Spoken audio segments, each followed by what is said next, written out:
ಬಸವ ಧ್ವಜ ಹಾರುತ್ತಿದೆ, ಶಾಂತಿ ಧ್ವನಿ ಮೊಳಗುತ್ತಿದೆ. ಬನ್ನಿ ಬನ್ನಿ ಬನ್ನಿರೆಲ್ಲ, ಭೇದ ಭಾವ ತೊಡೆದೀಗ, ಭೇದ ಭಾವ ತೊಡೆದೀಗ. ಜಾತೀಯತೆಯ ತಿಮಿರ ತೊಡೆದು ಧಾರ್ಮಿಕತೆಯ ತತ್ವ ಹಿಡಿದು, ಬಸವ ಪತಾಕೆಯ ತತ್ವದೊಡನೆ ಮೆರೆಸುತ್ತ. ಧರ್ಮವೇ ಮಧು ಸದ್ಧರ್ಮ, ಧರ್ಮವೇ ಮಧು ಮಾನವ ಧರ್ಮ, ಧರ್ಮವೇ ಮಧು ರಾಷ್ಟ್ರ ಧರ್ಮ, ಧರ್ಮವೇ ಮಧು ವಿಶ್ವ ಧರ್ಮ. ಬಸವಾದಿ ಪ್ರಮತರ ದಿವ್ಯ ಪರಂಪರೆಯವರು, ಮನುಕುಲದ ಸ್ವಾತಂತ್ರ್ಯಕ್ಕೆ ದುಡಿವೆಂಬ ಛಲದವರು. ಎಮ್ಮ ಬಾಳ ಕಣ ಕಣವು ಬಸವ ಬಾಳ ಕರ್ಪಣ, ಎಮ್ಮ ಚನ್ನತನ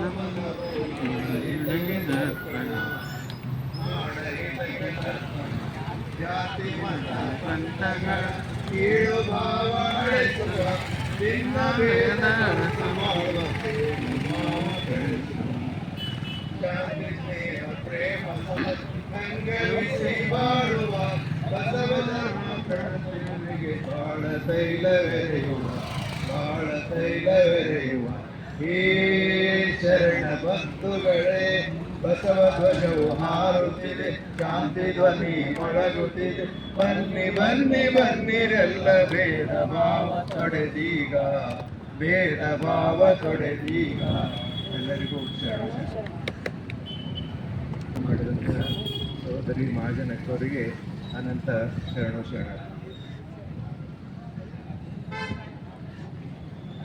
ಶರಣ ಬಂಧುಗಳೇ, ನಮಗೆಲ್ಲ ಗೊತ್ತಿದ್ದ ಹಾಗೆ ಇವತ್ತಿನ ದಿವಸ ಬಸವ ಪಂಚಮಿ.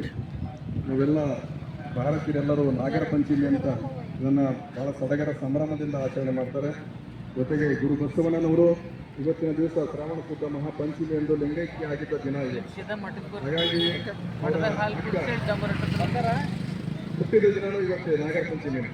ಅದಕ್ಕಾಗಿ ಈ ಒಂದು ಅಕ್ಕನ ಜಯಂತಿ ಗುರು ಬಸವಣ್ಣನವರ ಒಂದು ಸ್ಮರಣೋತ್ಸವ ಕಾರ್ಯಕ್ರಮಕ್ಕೆ ಬಂದಿರುವ ಎಲ್ಲ ಶರಣ ತಾಯಿ ತಂದೆಗಳೇ, ತಾಯಂದಿರಿಗೂ ಮತ್ತು ಎಲ್ಲರಿಗೂ ನನ್ನ ಭಕ್ತಿಯ ಶರಣಾರ್ಥಿಗಳು. ಈಗ ಗುರು ಬಸವಣ್ಣವರ ಲಿಂಗೈಕ್ಯ ಮತ್ತು ಅಕ್ಕನಗಮರ ಒಂದು ಕೆಲವೊಂದು 2 ನಿಮಿಷ, ಯಾಕಂದರೆ ಬಿಸಿಲದ, ಎಲ್ಲರಿಗೆ ಹಬ್ಬದ ಒಂದು ಅವಸರ, ಎಲ್ಲರಿಗೆ ಮನೆ ಕಡೆ ಹೋಗಬೇಕು ಅಂತ ಎಲ್ಲರಿಗೆ ಆತುರ ಇದೆ. ಆದರೂ ಆ ಗುರು ಬಸವಣ್ಣವರ ಒಂದು ಲಿಂಗೈಕ್ಯ ಸ್ಮರಣೋತ್ಸವವಾಗಿ ಒಂದೆರಡು ಮಾತುಗಳನ್ನು ನಮ್ಮ ರೇಖಾ ಮಜನ್ ತಾಯಿ ಅವರು ಉದ್ಯಾವರಣ ಮಾಡಿದ ನಿಂತು ಅವ್ರು ಒಂದೆರಡು ಮಾತು ಅವ್ರು ನೀವು ಆಡಿದ ಅವರ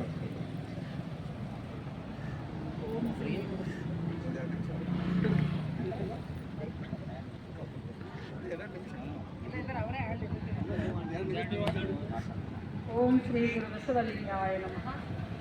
ವಿಶ್ವಗುರು ಬಸವಣ್ಣನವರನ್ನು ಹೃದಯ ಮಂದಿರದಲ್ಲಿ ಧ್ಯಾನಿಸಿ ನಡೆದಾಡುವ ದೇವರೆಂದೇ ಖ್ಯಾತನಾಮರಾದ ಲಿಂಗೈಕ್ಯರನ್ನು ಚನ್ನಬಸವ ಪಟ್ಟದೇವರನ್ನು ನಮಿಸುತ್ತಾ, ಹಿರೇಮಠ ಸಂಸ್ಥಾನದ ಹಾಗೂ ಅನುಭವ ಮಂಟಪದ ಅಧ್ಯಕ್ಷರಾಗಿರುವಂತಹ ನಾಡೋಜ ಡಾಕ್ಟರ್ ಬಸವಲಿಂಗ ಪಟ್ಟದೇವರು ಹಾಗೂ ಕ್ರಿಯಾಶೀಲರಾದಂತಹ ಪೂಜ್ಯ ಗುರು ಬಸವ ಪಟ್ಟದೇವರ ಪಾದಾರವಿಂದಗಳಿಗೆ ಹೆಣೆಮಣಿದು ಇಂದು ಬಸವೇಶ್ವರ ವೃತ್ತದಲ್ಲಿ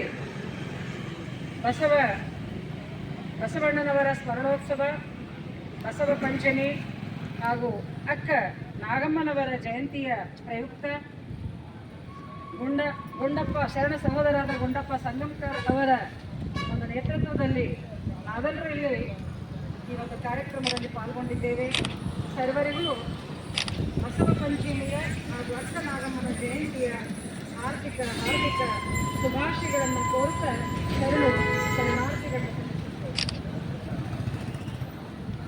ಮಾತಾಡುವಂತಹ ಒಂದು ಸಮಯ, ಯಾಕೆಂದರೆ ಎಲ್ಲರಿಗೂ ಸಮಯದ ಅಭಾವ ಹಬ್ಬ ಇರುವುದರಿಂದ ಅದು ಔಚಿತ್ಯಪೂರ್ಣವಾದ ಒಂದೆರಡು ಮಾತು ಹೇಳ್ರಿ ಅಂತ ಎರಡು ಸಹೋದರ ಹೇಳಿದ ಹಾಗೆ, ನಿಜಕ್ಕೂ ನಿಮಗೆಲ್ಲ ಗೊತ್ತಿರುವಂತೆ ಬಸವಣ್ಣನವರು ಬಸವ ಕಲ್ಯಾಣದಲ್ಲಿ 12ನೇ ಶತಮಾನದಾಗ ಕ್ರಾಂತಿಯನ್ನು ಮಾಡಲಿಕ್ಕೆ ಕಾರಣೀಕರ್ತರು ಯಾರು ಅಂದರೆ ಅಕ್ಕ ನಾಗಮ್ಮ, ಅವರ ಗುರು ಅಂತ ನಾವೇನು ಹೇಳ್ಬೋದು. ಯಾಕೆಂದರೆ ನೀವೆಲ್ಲ ತಿಳಿದುಕೊಂಡಂತೆ ಬಸವಣ್ಣನವರಿಗೆ 8 ವರ್ಷಗಳಿರುವಾಗಲೇ ಮಾದಲಾಂಬಿಕೆಯವರು ಉಪನಯನ ಕಾರ್ಯಕ್ರಮಕ್ಕೆ ಎಲ್ಲ ವ್ಯವಸ್ಥೆ ಮಾಡ್ತಾರೆ. ಬಸವಣ್ಣನವರನ್ನು ಕರೀತಾರೆ. ಇವತ್ತು ನಿಮ್ಗೇನಿದೆ ಅಂದರೆ ಉಪನಯನ ಸಂಸ್ಕಾರವಿದೆ. ಬಸವಣ್ಣನವರು ಹೇಳ್ತಾರೆ, ನಿನಗೊಬ್ಬನಿಗೆ ಏನು ಅಂತ ಕೇಳ್ತಾರೆ. ಹೌದು, ನಿನಗೊಬ್ಬನಿಗೆ. ಬಸವಣ್ಣವ್ರು ಹೇಳ್ತಾರೆ, ನನಗಿಂತ ಪೂರ್ವದಲ್ಲಿ ನನಗಿಂತ ದೊಡ್ಡವರಾಗಿ ಈ ಕುಟುಂಬದಲ್ಲಿ ಅಕ್ಕ ಜನಿಸಿದ್ದಾರೆ. ಅಕ್ಕನಿಗೆ ಮಾಡಿದರೆ ನಿನ್ನ ಸಂಸ್ಕಾರ ಅಂತ ಕೇಳ್ತಾರೆ. ಆದರೆ ಅವರ ತಂದೆ ತಾಯಿಯಿಂದ ಬಂದ ಉತ್ತರವೇನು ಅಂದರೆ, ಅವಳು ಹೆಣ್ಣು ಮಗಳು, ಆ ಹೆಣ್ಣು ಮಗಳಿಗೆ ಉಪನಯನ ಸಂಸ್ಕಾರದ ಅವಕಾಶ ನಮ್ಮಲ್ಲಿ ಇಲ್ಲ, ನಮ್ಮ ಧರ್ಮದಲ್ಲಿ, ನಮ್ಮ ಜಾತಿಯಲ್ಲಿ ಅನ್ನುವಂಥ ಒಂದು ಉತ್ತರ ನೀಡ್ತಾರೆ. ಆದರೆ ಬಸವಣ್ಣನವರಿಗೆ ಅವರ ಉತ್ತರದಿಂದ ಸಮಾಧಾನವಾಗಲಿಲ್ಲ, ನಿರಾಶೆ ಆಯಿತು. ಚಿಂತನೆ ಪ್ರಾರಂಭ ಮಾಡಿದ್ರು, ಮನದಲ್ಲಿನೇ ಕಳವಳಗೊಂಡ್ರು. ಅಕ್ಕನಿಗಿಲ್ಲದಂಥ ಸಂಸ್ಕಾರ ನನಗೆ ಯಾಕೆ ಬೇಕು? ಆ ಸಂಸ್ಕಾರ ಇಬ್ಬರಿಗೂ ಮೊದಲು ಅಕ್ಕನಿಗೆ ಮಾಡಿ ನನಗೆ ಮಾಡಿರಿ, ಹಾಗಾದ್ರೆ ನಾನು ಆ ಸಂಸ್ಕಾರ ಮಾಡಿಸ್ಕೊಳ್ತೀನಿ, ಸ್ವೀಕರಿಸ್ತೀನಿ, ಇಲ್ಲದಿದ್ದರೆ ನನಗೂ ಬೇಡ ಅನ್ನುವಂತಹ ಒಂದು ಕಡಾಖಂಡಿತವಾದ ಮಾತನ್ನು ತಂದೆ ತಾಯಿಗೆ ಹೇಳ್ತಾರೆ ಬಸವಣ್ಣನು. ತಂದೆ ತಾಯಿಯವರು ಅವರ ಮಾತಿಗೆ ಒಪ್ಪುವುದಿಲ್ಲ. ಇಲ್ಲಪ್ಪ ಬಸವ, ನಿನಗೆ ತಿಳಿಯುವುದಿಲ್ಲ, ಹೆಣ್ಮಕ್ಳಿಗೆ ಸಂಸ್ಕಾರ ಮಾಡುವುದು ಅವಕಾಶ ಇಲ್ಲ. ನೀನು ಹೊಸ ಒಂದು ಮಾತು ಇಲ್ಲಿ ಪ್ರಶ್ನೆ ಯಾಕೆ ಎತ್ತಾ ಇದ್ದಿ ಅಂತ ಬಸವಣ್ಣವರು ಬಹಳ ಯಾವ್ಯಾವುದೋ ರೀತಿಯೊಳಗೆ ಅವರ ತಂದೆ ತಾಯಿ ಬಸವಣ್ಣವರಿಗೆ ಸಮಾಧಾನ ಪಡಿಸಲಿಕ್ಕೆ ಪ್ರಯತ್ನ ಮಾಡ್ತಾರೆ. ಅವರ ಪ್ರಯತ್ನ ಋಷಿ ಆಗ್ತದೆ.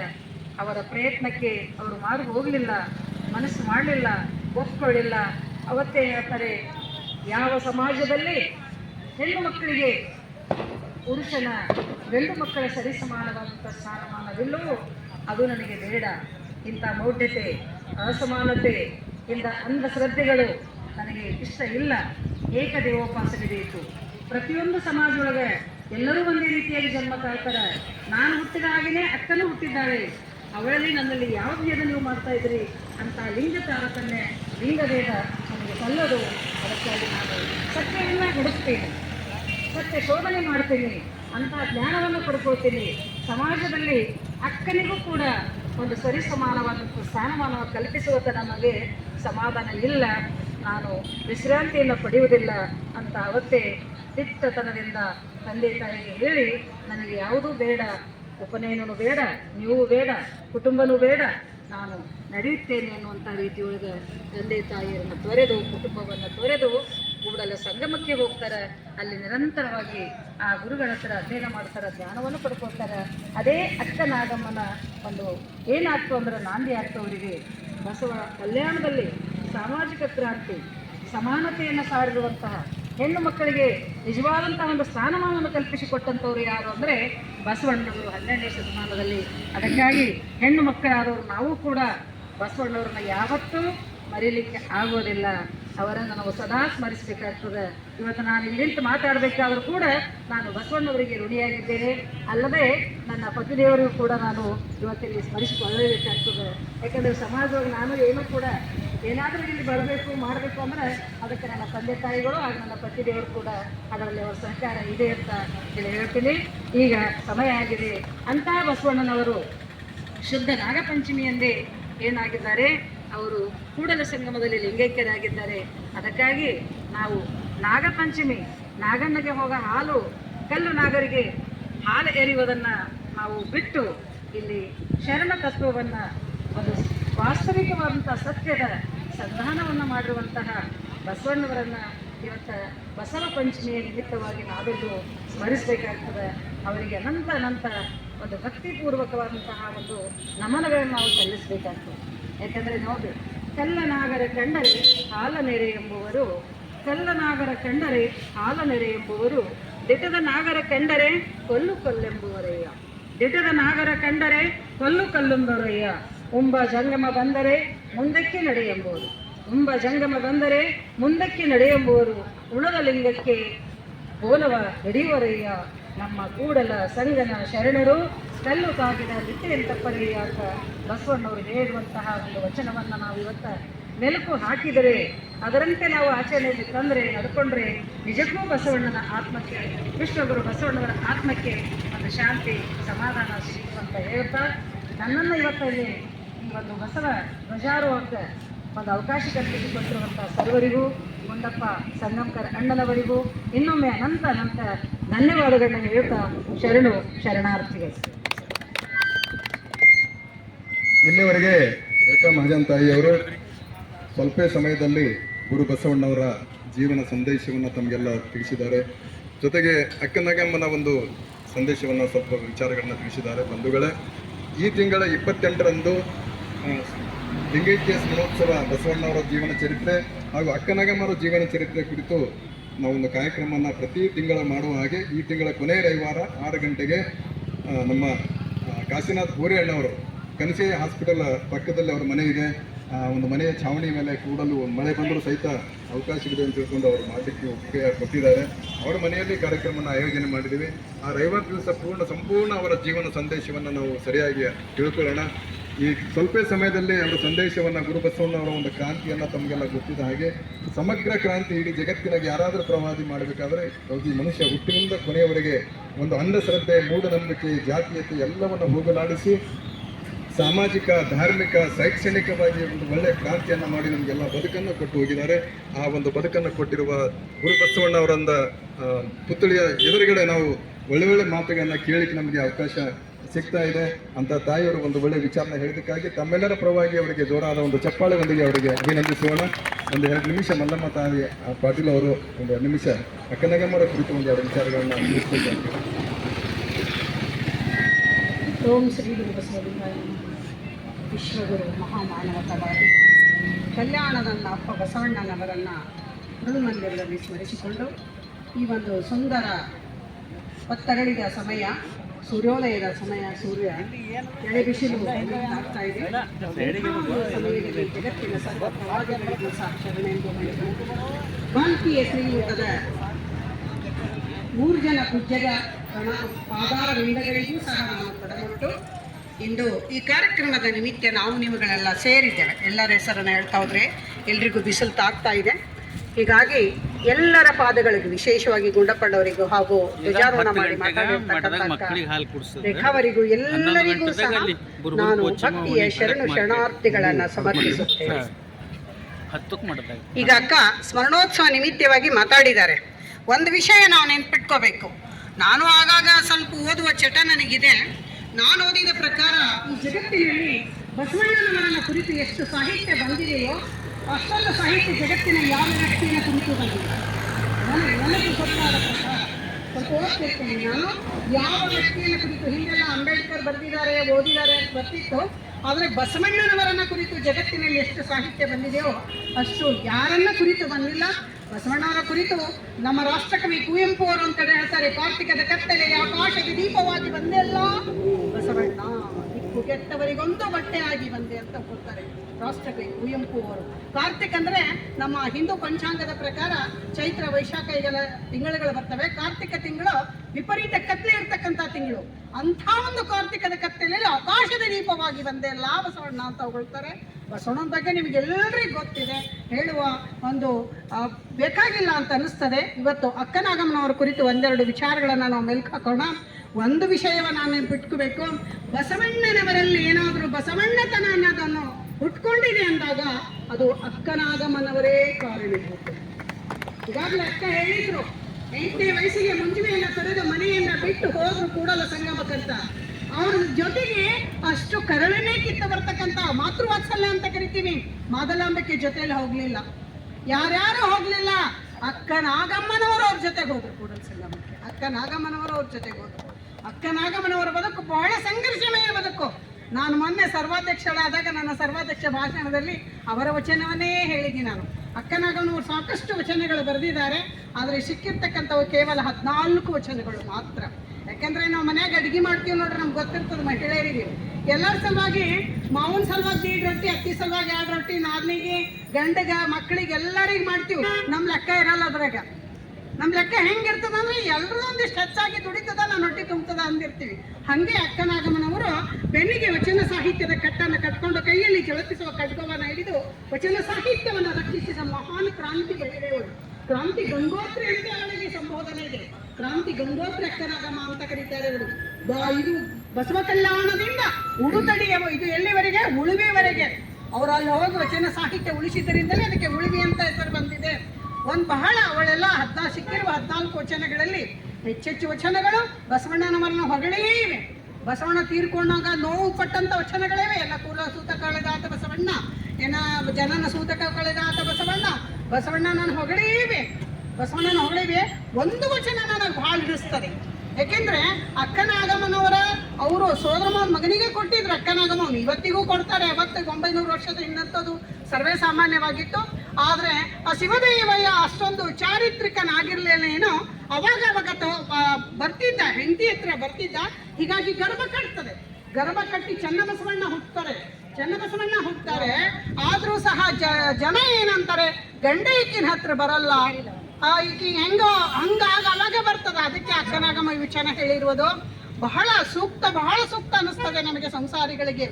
ಮನದೊಡೆಯ ಮಹಾದೇವ ಮನವ ನೋಡಿಯನೆಂದು, ಮನದೊಡೆಯ ಮಹಾದೇವ ಮನವ ನೋಡಿಯನೆಂದು ಅನುಜರ ಕೈಯಿಂದ ಒಂದೊಂದು ನುಡಿಸುವನು. ಕಾತರಿಸದಿರು ತನುವೆ ಕಳವಳಿಸಿದಿರುವನುವೆ, ಬೆಟ್ಟದಿನಿತ ಅಪರಾಧವನು ಒಟ್ಟಿನಲ್ಲೂ ತಡೆ, ನಿಜವನರಿದು ನಿಶ್ಚಿಂತವಾಗಿರು. ಅವ್ರ ವಚನಾಂಕಿತ ಏನಿದೆ ಅಂದ್ರೆ, ಬಸವ ಪ್ರಿಯ ಚನ್ನ ಸಂಗಯ್ಯ, ಬಸವಣ್ಣಗೆ ಪ್ರಿಯವಾಗಿರ್ತಕ್ಕಂಥವು ಮತ್ತು ಮಗ ಹೆಸರು ಚೆನ್ನ ಸಂಗಯ್ಯ, ಪರಮಾತ್ಮ ಅಂತ ಅವ್ರ ಅಂಕಿತ ನಾಮವನ್ನು ಇಟ್ಕೊಂಡು ಸಾಕಷ್ಟು ವಚನಗಳನ್ನು ಬರೆದಿದ್ದಾರೆ. ಅವ್ರ ವಚನ ಅವ್ರು ಕೇರ್ಲೆಸ್ ಮಾಡಿ ಎಲ್ಲ ಶರಣರ ವಚನಗಳನ್ನು ರಕ್ಷಣೆ ಮಾಡಿ ಬಿಜ್ಜಳನ ಸೈನಿಕರ ವಿರುದ್ಧ ಅವರ ರುಂಡಗಳನ್ನು ಚೆಂಡಾಡಿದ ವೀರ ಮಹಿಳೆ ಕಿತ್ತೂರು ರಾಣಿ ಚೆನ್ನಮ್ಮನ ಒಂದು ಲೆವೆಲ್ ಬೀಳ್ತಕ್ಕಂಥವ್ರು ಯಾರಾದ್ರೂ ಇದ್ರೆ ಅವರು ಅಕ್ಕನಾಗಮ್ಮ. ಬಿಜ್ಜಳನ ಸೈನಿಕರನ್ನ ಕಾಳಿ ನದಿ ಅಂತಿದೆ ನಮ್ಮ ಉಳಿವಿ ಹತ್ರ ನೀವು ನೋಡ್ಬೇಕು. ಕಾಳಿ ನದಿ ಪೂರ್ತಿ ರಕ್ತ ಆಗಿತ್ತಂತಾರೆ, ಪೂರ್ತಿ ರಕ್ತದೊಳಗೆ ಬಿಜ್ಜಳನ ಸೈನಿಕರಿಗೂ ಶರಣರಿಗೂ ಯುದ್ಧ ಆಡಿ ಆ ರಕ್ತದ ಕಾಳಿ ನದಿ ಪೂರ್ತಿ ರಕ್ತಮಯವಾಗಿತ್ತು ಅಂತ ತಿಳ್ಕೊಂಡು ಕವಿಚಿರ್ತಿಕಾರರು ಬರಿತಾ ಇರ್ತಾರೆ. ಅಷ್ಟೊಂದು ಕಾಳಗದಲ್ಲಿ ಹೋರಾಡಿರ್ತಕ್ಕಂಥ ವೀರ ಬಗೆಯ ಅಕ್ಕನಾಗಮ್ಮ. ಈ ವಚನ ಅವರಿಗೆ ಅಕ್ಕನಾಗಮ್ಮಗೂ ಸಹ ಗರ್ಭ ಕಟ್ಕೊಂಡಾಳೆ ಯಾಕೋಡಿ ಸಂಬಂಧದ ಅಂದಾಗ ಈ ವಚನ ಬರೀತಾರೆ ಅಕ್ಕನಾಗಮ್ಮ. ಹೀಗೆ ಅವರ ವಚನ ಸಾಕಷ್ಟಿದೆ, ಬಿಸಿಲಿದೆ ಬಹಳ. ಅಕ್ಕನಾಗಮ್ಮನವರು ಇದು ಯಾಕೆ ಅಕ್ಕನಾಗಮ್ಮರ ಜಯಂತಿಯನ್ನ ಇದು ಸಹ ನಾವು ತಿಳ್ಕೊಬೇಕ್ರಿ. ಭಾಲ್ಕಿಯಲ್ಲಿ ಚಂದಸೋ ಪಟ್ಟದೇವರು ಬರೋಕ್ಕಿಂತ ಮುಂಚೆ ಭಾಲ್ಕಿ ಹಿರೇಮಠದ ಪೂಜ್ಯರನ್ನ ಪಲ್ಲಕ್ಕಿಯಲ್ಲಿ ಕೊಂಡ್ರಿಸಿ ದಸರಾ ಹಬ್ಬ ದಿವಸ ಪಲ್ಲಕ್ಕಿ ಉತ್ಸವ ನಡೀತಿತ್ತು. ಅದು ಬನ್ನಿ ಮಂಟಪ ಕಾಲೇಜಲ್ಲೆಲ್ಲ ಏನೋ ಬನ್ನಿ ಗಿಡ ಹತ್ರ ಅಲ್ಲಿನಿಂದ ಗುರುಗಳನ್ನ ಪಲ್ಲಕ್ಕಿಯಲ್ಲಿ ಕುಂಡ್ರಿಸ್ಕೊಂಡು ಮಠಕ್ಕೆ ಕರ್ಕೊಂಡು ಬರ್ತಿದ್ರು. ಆದರೆ ಲಿಂಗಕ್ಕೆ ಡಾಕ್ಟರ್ ಚನ್ನಬಸವ ಪಟ್ಟದೇವರು ಆ ದಸರಾ ದಿವಸ ಯಾರು ಮಹಿಳೆಯರು ಹೋಗ್ತಾ ಇರಲಿಲ್ಲ. ಆ ಒಂದು ಉತ್ಸವ ಏನಿರ್ತಿತ್ತಲ್ಲ ಮೆರವಣಿಗೆ ಇಲ್ಲಿ ಯಾರು ಮಹಿಳೆಯರು ಹೋಗ್ತಾ ಇರಲಿಲ್ಲ. ಚನ್ನಬಸವ ಪಟ್ಟದೇವರು ಅವ್ರಿಗೆ ಮಹಿಳೆ ಅಂದ್ರೆ ಬಹಳ ತಾಯಿ ಪ್ರೀತಿ. ಅವರಿಗೂ ಹೆಣ್ಮಕ್ಳಿಗೆ ಬರಲಲ್ಲ, ಹೆಣ್ಮಕ್ಳ ಸಲುವಾಗಿ ಒಂದು ಹಬ್ಬ ಆಚರಣೆ ಆಗಬೇಕು. ಈ ಪ್ರತಿಯೊಬ್ಬ ಒಂದು ಸಾಧನೆ ಮಾಡಿದ ಪುರುಷನಿಗೆ ಮಹಿಳೆ ಇರ್ತಾಳೆ ಅಂದಮೇಲೆ ಆ ಮಹಿಳೆ ಬರೀ ಅಡಿಗೆ ಮನೆಗೆ ಸೀಮಿತ ಮಾಡಿದ್ರೆ ಹೆಂಗೆ ಅನ್ಕೊಂಡೆ ಈ ಪಂಚಮಿ ದಿವಸ ಅಕ್ಕನಾಗಮ್ಮರ ಜಯಂತಿಯನ್ನು ಹುಟ್ಟು ಹಾಕಿದ್ದು ಲಿಂಗಕ್ಕೆ ಡಾಕ್ಟರ್ ಚನ್ನಬಸವ ಪಟ್ಟದೇವರು. ಅವರಿಂದಲೇ ಇದು ಅಕ್ಕನಾಗ. ಯಾಕಂದ್ರೆ ನಾವೆಲ್ಲ ಯಾಕೆ ಉಪವಾಸ ಇರ್ತೀವಿ, ನಾಳೆ ಇವತ್ತಂದ್ರೆ ನಿನ್ನೆ ಎಲ್ಲ ಉಪವಾಸ ಇದ್ರು ಬಹಳ ಜನ. ಕರ್ನಾಟಕ, ಮಹಾರಾಷ್ಟ್ರ, ಇದು ಬೆಂಗಳೂರು ಕಡೆ ಇಲ್ಲ, ಇಲ್ಲೊಂದು ಸ್ವಲ್ಪ ಹೆಚ್ಚಿದೆ. ಯಾಕೆ ಉಪವಾಸ ಇರ್ತಾರೆ ಅದರ ಅರ್ಥ ಏನಿದೆ ಹಿಂದಂದ್ರೆ, ನಮ್ಮ ಅಣ್ಣ ತಮ್ಮಂದಿರು ಏನಾದರೂ ಕೆಟ್ಟ ಚಟಗಳನ್ನು ಕಲ್ತಿದ್ದೆ ಆದರೆ ಆ ಕೆಟ್ಟ ಚಟಗಳನ್ನ ಬಿಡುವವರೆಗೆ ನಾನು ಉಪವಾಸ ಇರ್ತೀನಿ, ಊಟ ಮಾಡೋದಿಲ್ಲ ಅಂತ ಕೆಟ್ಟ ಸಂಕೇತವಾಗಿದೆ.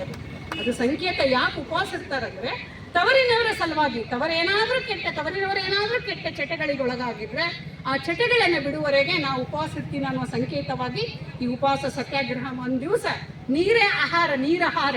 ಅದು ಆ್ಯಕ್ಚುಲಿ ನೀರಾಹಾರ ಅಂದ್ರೆ ನಾವು ಶಬ್ದಾಡಿಯಾಗೆಲ್ಲ ತಿಂತೀವಿ, ಅದು ತಪ್ಪು. ನೀರನ್ನೇ ಆಹಾರವಾಗಿರೋದು ನಿರಾಹಾರ ಅಂತ ನಾವು ಕರಿತೇವೆ. ಅದಕ್ಕೋಸ್ಕರವಾಗಿಯೇ ಲಿಂಗೈಕ್ಯ ಡಾಕ್ಟರ್ ಚನ್ನಬಸವ ಪಟ್ಟದೇವರು ನಾಗರ ಪಂಚಮಿ ದಿವಸ ಅಕ್ಕನಾಗಮ್ಮನವರ ಜಯಂತಿಯನ್ನು ಆಚರಣೆ ಮಾಡಿಸೋದಕ್ಕೆ ಹೇಳಿದ್ದಾರೆ. ಆವಾಗಿನಿಂದ ಎಲ್ಲ ಕಡೆಗೂ ಸಹ ಅಕ್ಕನಾಗಮ್ಮನವರ ಜಯಂತಿಯನ್ನು ನಾವು ಆಚರಣೆ ಮಾಡ್ತಾ ಇದ್ದೀವಿ. ಮಹಾನ್ ಕ್ರಾಂತಿ ಯೋಗಿನಿಯಾಗಿರ್ತಕ್ಕಂಥ ಅಕ್ಕನಾಗಮ್ಮನ ಚರಿತ್ರೆನ ಈಗಾಗಲೇ ಅಣ್ಣನವರು ತಿಳಿಸಿದಂತೆ ಅಧಿಕೃತವಾಗಿ 28ನೇ ತಾರೀಕಿಗೆ ನಾವು ನೀವುಗಳೆಲ್ಲ ತಿಳ್ಕೊಳ್ಳೋಣ ಅಂತ ತಿಳ್ಕೊಂಡು ಒಂದೆರಡು ಮಾತುಗಳಲ್ಲಿ ಈ ವಿಷಯಗಳನ್ನು ಸಿನಿಮಾ ಮಾಡಿದ್ರೆ ಮುಗಲ್ಲ, 3 ಹೊತ್ತಲ್ಲ, 3 ತಿಂಗಳಲ್ಲ, 3 ವರ್ಷ ಜೀವನ ಪೂರ್ತಿ ಸಾಕಾಗಲ್ಲ. ಇವನ್ನೆಲ್ಲ ವಿಚಾರಗಳನ್ನು ನಾವು ಕಂಡುಕೊಂಡು ಅಧ್ಯಯನ ಮಾಡಿ ಬದುಕಿನಲ್ಲಿ ಆಚರಿಸುವುದಕ್ಕೆ ಎಲ್ಲೋ 5 ನಿಮಿಷ 2 ನಿಮಿಷ ನಾವು ಮಾತಾಡಿದರೆ ಸಾಲುವಂಥದ್ದಲ್ಲ. ಆದರೂ ಸಹ ಸಿಕ್ಕಿರುವ ಸಮಯದಲ್ಲಿಯೇ ನಾವು ಇದನ್ನು ತಿಳ್ಕೊಳ್ಬೇಕಾಗಿರ್ತದೆ. ಒಂದೆರಡು ಹೊಸ ವಿಚಾರಗಳನ್ನು, ಈ ವಿಚಾರಗಳನ್ನು ತಿಳಿಸುವುದಕ್ಕೆ ಅವಕಾಶವನ್ನು ಮಾಡಿಕೊಟ್ಟಿರ್ತಕ್ಕಂಥ ಗುಂಡಪ್ಪಣ್ಣವರಿಗೂ ಹಾಗೂ ಕೇಳಿರ್ತಕ್ಕಂಥ ತಮ್ಮೆಲ್ಲರಿಗೂ ನನ್ನ ಭಕ್ತಿ ಶರಣಾರ್ಥಿಗಳು ಹಾಗೂ ನಾಗಮ್ಮನವರ ಜಯಂತಿಯ ಶುಭೋದಯಗಳು, ಬಸವ ಪಂಚಮಿಯ ಶುಭಾಶಯಗಳನ್ನು ಹೇಳಿ ನನ್ನ ಮಾತುಗಳನ್ನು ಹೇಳ್ತೇನೆ. ಓಂ ಶ್ರೀ ಗುರು ಬಸವಲಿಂಗಾಯ. ಇಲ್ಲಿವರೆಗೆ ಶರಣೆ ಮಲ್ಲಮ್ಮ ಆರ್ ಪಾಟೀಲ್ ತಾಯಿಯವರು ಸ್ವಲ್ಪ ಸಮಯ ಆದರೂ ಸಹಿತ ತಮ್ಮೆಲ್ಲರ ಒಂದು, ಯಾಕಂದರೆ ಬಿಸಿಲು ಮಳೆರಾಯ ಬರ್ತಾ ಇಲ್ಲ, ಆ ದೇವರಿಗೆ ಪ್ರಾರ್ಥನೆ ಮಾಡೋಣ, ಮಳೆ ಬೆಳೆ ಚೆನ್ನಾಗಿ ಬೆಳೀಲಿ. ಇವತ್ತಿನ ಒಂದು ಗುರುಬಸವಣ್ಣನ ಒಂದು ಲಿಂಗೈಕ್ಯ ಮತ್ತು ಅಕ್ಕನಗಮ್ಮವರ ಜಯಂತಿ ನಿಮಿತ್ತ ನಾವೆಲ್ಲರ ಪ್ರಾರ್ಥನೆ ಮಾಡೋಣ. ಹೃದಯ ತುಂಬಿ ಭಗವಂತನಿಗೆ ಕೇಳಿಕೊಳ್ಳೋಣ. ಎಲ್ಲ ಈ ಜನಮಾನರನ್ನು ಎಲ್ಲರಿಗೆ ಸುಖ ಶಾಂತಿ ಸಮೃದ್ಧಿಯನ್ನು ಮಳೆಯನ್ನು ಆಗಬೇಕು ಅಂತ ಹೇಳ್ಕೊಂಡು ಭಾವಿಸಿ, ಶರಣ ಬಂಧುಗಳು ಇಲ್ಲಿಯವರೆಗೆ ಶರಣರ ಜೀವನ ಸಂದೇಶ ತಮಗೆಲ್ಲ ಗೊತ್ತಿದ್ದ ಹಾಗೆ ಎಷ್ಟು ಹೊತ್ತು ಕೇಳಿದ್ರು ಸಹಿತ ಏನೋ ಕೇಳಬೇಕು ಅಂತ ಆ ಥರ ಅವರು ಸಂದೇಶವನ್ನು ಕೊಟ್ಟು ಹೋಗಿದ್ದಾರೆ. ನಮ್ಮ ಜೀವನವನ್ನು ಸಂದೇಶವನ್ನು ಈ ಸಮಯ ಇರುವವರೆಗೆ ಅಕ್ಕ ಹೇಳಿದ್ರು ನೋಡ್ರಿ, ಸಮಯ ಸಿಕ್ಕ ಹಾಗೆ ಮಾಡಬೇಕು ಅಂತ. ಸಮಯ ಇದು ಸಿಕ್ಕದ ಸದುಪಯೋಗ ಭಗವಂತ ಕೊಟ್ಟಿದ್ದಾನೆ, ಒಳ್ಳೆಯ ಜೀವನವನ್ನು ಕೊಟ್ಟಿದ್ದಾನೆ. ನೀವು ನೋಡ್ರಿ, ಒಂದು ಪತ್ರಿಕೆ ಓದ್ತೇವೆ ಸರ್, ಪತ್ರಿಕೆ ಬೆಳಿಗ್ಗೆ ಅದ್ರ ಬೆಲೆ ಎಷ್ಟು ಇರ್ತದೆ ಅಂದ್ರೆ 5 ರೂಪಾಯಿ 6 ರೂಪಾಯಿ ಇರ್ತದೆ, ತಮಗೆಲ್ಲ ಗೊತ್ತಿದೆ. ಅದೇ ಪತ್ರಿಕೆ ಸಾಯಂಕಾಲ 5 ರೂಪಾಯಿ ಕೆಜಿ ಹೋಗ್ತದೆ, 5 ರೂಪಾಯಿ ಕೆಜಿ ಆಗ್ತದೆ. ಹಾಗಾಗಿ ಸಮಯ, ಆ ಬೆಲೆ ಪತ್ರಿಕೆಗೂ ಅದ ಸಮಯಕ್ಕೂ ಅದನ್ನು ನಾವು ಅರ್ಥ ಮಾಡ್ಕೋಬೇಕು. ಹಾಗೆ ನಮ್ಮ ಜೀವನವನ್ನು ಕೂಡ ಸಮಯ ಹೋದಾಗ ನಾವು ಚಿಂತೆ ಮಾಡಿದ್ರೆ ಏನು ಉಪಯೋಗ ಇಲ್ಲ. ಇರುವ ಸಮಯವನ್ನು ಸದುಪಯೋಗ ಪಡ್ಕೊಂಡು ಯಾವ ರೀತಿ ಬೆಳಿಗ್ಗೆ ಯಾವ ಪೇಪರ್ಗೆ ಬೆಲೆ ಇತ್ತು ಆ ರೀತಿ ನಾವು ಬೆಲೆಯನ್ನು ಕಂಡುಕೊಂಡು ನಮ್ಮ ಜೀವನದ ಸಂದೇಶವನ್ನು ಜನಮನೆಗೆ ಮುಟ್ಟಿಸ್ಬೇಕು. ನಾವು ಸಂತೃಪ್ತಿಯಿಂದ ಬದುಕಬೇಕು ಅಂತ ತಿಳ್ಕೊಂಡು ಈ ಶರಣರ ಸಂದೇಶವನ್ನು ನಾವು ಕೇಳಬೇಕು. ಮತ್ತೊಂದು ವಿಶೇಷ ಪ್ರಕಟಣೆ ಅಂದರೆ, ಇವತ್ತಿನ ದಿವಸ ಅಕ್ಕನಗಮ್ಮವರ ಜಯಂತಿಯ ನಿಮಿತ್ತವಾಗಿ ಹಿರೇಮಠ ಸಂಸ್ಥಾನದಲ್ಲಿ 10 ಗಂಟೆಗೆ ಸರಿಯಾಗಿ ಪರಮ ಪೂಜ್ಯರ ಬಸವಲಿಂಗ ಪಟ್ಟತ್ತಿಯವರ ಒಂದು ನೇತೃತ್ವದಲ್ಲಿ ಮಕ್ಕಳಿಗೆ ಹಾಲುಣಿಸೋ ಕಾರ್ಯಕ್ರಮ. ಸುಮಾರು 400 ಜನ ಮಕ್ಕಳಿದ್ದಾರೆ. ತಮ್ಮ ಭಾಗ್ಯ ತಾವು ಕಣ್ಣಿನಿಂದ ನೋಡಬೇಕು, ಆ ಕಾರ್ಯಕ್ರಮದಲ್ಲಿ ಭಾಗಿಯಾಗಬೇಕು. ಸಮಯ ತಗೊಂಡು, ಹಬ್ಬ ಅಂತೂ ಹೋಳಿಗೆ ಮಧ್ಯಾಹ್ನ ಇರ್ತದೆ, ಆದರೆ ಬೆಳಗಿನ ಕಾರ್ಯಕ್ರಮ 10 ಗಂಟೆಗೆ ಅಲ್ಲೆಲ್ಲರೂ ಬರಬೇಕು ಅಂತ ಅಪ್ಪವರು ಆದೇಶ ಮಾಡಿದ್ದಾರೆ. ಅದೊಂದು ತಮ್ಮಲ್ಲಿ ವಿನಂತಿಸ್ಕೊಳ್ತೀವಿ. ಯಾರಿಗೆ ಸಮಯ ಇದೆ ತಾವೆಲ್ಲದರಲ್ಲಿ ಭಾಗಿಯಾಗಬೇಕು. ಹಾಗೆ ಅದು ಅಲ್ಲಿ ಆದಮೇಲೆ ಇಲ್ಲಿ ಅಡತ್ ಲೈನ್ದಾಗ ಡಂಬೂರಾಟದವ್ರು ಇದ್ದಾರಲ್ಲ, ಅಲ್ಲಿ ಆ ಡಂಬೂರಾಟದವ್ರ ಬಳಿ ಹೋಗಿ ಅವ್ರಿಗೆಲ್ಲರಿಗೂ ಪ್ರಸಾದ ಉಣಿಸೋಕೆ ಕಾರ್ಯಕ್ರಮ ಮಾಡ್ತಾರೆ. ಎಲ್ಲರೂ ಬಂದವರವರೆಗೂ ಪ್ರಸಾದ ಇರ್ತದೆ. ಅವರೆಲ್ಲರೂ ಚೆನ್ನಾಗಿ ಎಲ್ಲ ಪ್ರಸಾದ ಮಾಡಿಕೊಂಡು ಅಲ್ಲಿ ಹೋಗಿ ಉಣಿಸಿ ಬರ್ತಾರೆ. ಇವು 2 ಕಾರ್ಯಕ್ರಮ ಇವತ್ತಿನ ದಿವಸ ನಡೀತದೆ. ಈ ಒಂದು ಕಾರ್ಯಕ್ರಮದಲ್ಲಿ, ಆ ಒಂದು ಕಾರ್ಯಕ್ರಮದಲ್ಲಿ ತಾವು ಎಲ್ಲರೂ ಭಾಗಿಯಾಗಿ ತಮ್ಮ ಒಂದು ಜೀವನವನ್ನು ಸಾರ್ಥಕ ಮಾಡ್ಕೋಬೇಕು ಅಂತ ಹೇಳಿ ತಮ್ಮೆಲ್ಲರನ್ನು ವಂದಿಸಿ, ಈಗ ಮಂಗಲದೊಂದಿಗೆ ಕಾರ್ಯಕ್ರಮ ಮುಕ್ತಾಯ ಆಗ್ತದೆ. ತಮ್ಮೆಲ್ಲರಿಗೆ ಮತ್ತೊಮ್ಮೆ ಭಕ್ತಿಯ ಶರಣಾರ್ಥಿಗಳು. ಜಯ ಬಸವರಾಜ ಭಕ್ತ ಜನ ಸುರಭೋಜ, ಜಯತು ಮಹಾಕಾರಣಿಕ ಲಿಂಗ ದೇವನ ಘನ ತೇಜ, ಜಯತು ಕರುಣಾ ಸಿಂಧು ಭಜಕ ಜನ ಬಂಧು, ಜಯ ವಿಶ್ವದಾಯಕ ರಕ್ಷಿಸು ಶ್ರೀ ಗುರು ಬಸವ ರಕ್ಷಿಸು, ಶ್ರೀ ಗುರು ಬಸವ ರಕ್ಷಿಸು, ಶ್ರೀ ಗುರು ಬಸವ. ಜೈ ಗುರು ಬಸವೇಶ ಹರ ಹರ ಮಹಾದೇವ್. ವಿಶ್ವ ಗುರು ಬಸವೇಶ್ವರ ಮಹಾತ್ಮ ಕಿ ಜೈ. ಸಕಲ ಶರಣ ಸಂತನಂ ಕಿ ಜೈ. ಶರಣ ಕ್ರಾಂತಿ ಗಂಗೋತ್ರಿ ಅಕ್ಕ ನಾಗಮ್ಮನವರಿಗೆ, ಕ್ರಾಂತಿ ಗಂಗೋತ್ರಿ ಅಕ್ಕ ನಾಗಮ್ಮ ತಾಯಿಯವರಿಗೆ, ಧರ್ಮಗುರು ಬಸವಣ್ಣನವರಿಗೆ, ತ್ರಿಕೋದ್ಧಾರಕ ಬಸವಣ್ಣನವರಿಗೆ ಶರಣು ಶರಣ.